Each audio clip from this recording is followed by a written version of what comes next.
دنيا بطمة تعرضت لتهديدات بالاغتيال، حاولوا تصفيتي بحجر كبير. أما طليقي محمد الترك، أنا لا أريد الرد عليه بنفس أسلوبه ولا أريد التعليق عليه، لأنه في النهاية أبو بناتي. أولاً، وقبل المشاهدة، فيرجى الإعجاب بهذا الفيديو. كشفت الفنانة المغربية دنيا بطمة عن حقيقة المؤامرة التي تعرضت لها، والتي أدت للحكم عليها بعام كامل في القضية التي تتعلق بحساب حمزة مونبيبي. وخلال لقائها مع برنامج لبناني، قالت دنيا بطمة: تعرضت لمؤامرة كبيرة، تعرضت لهجمات شرسة وتحريض مقابل مبالغ مالية. في ناس تأتي عند المحكمة ويهتفون ضدي مقابل مبالغ مالية، ومن ضمنهم يوتيوبر قريب من فنانة معروفة. هددني بالاغتيال أمام منزلي، تم استهدافي بحجر كبير من داخل سيارتين، لكن الحمد لله نجيت بأعجوبة.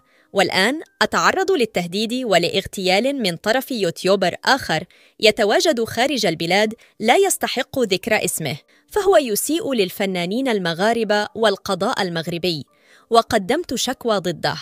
وردت دنيا بطمة على طليقها محمد الترك بعدما هاجمها في مقطع فيديو عقب الحكم بحبسها عاماً، وقالت: أنا لا أريد الرد عليه بنفس أسلوبه ولا أريد التعليق عليه، لأنه في النهاية أبو بناتي، أساء لي كثيراً، وأقول حسبي الله ونعم الوكيل.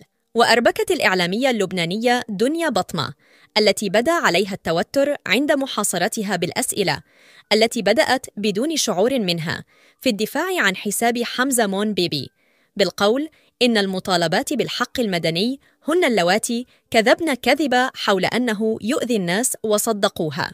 هذا الحساب لم يكن يضر الناس في البداية، وكان يعمل الخير في رمضان والعديد من المناسبات، لتنبهها الصحفية إلى أنها تدافع عنه وكأنها تعرفه.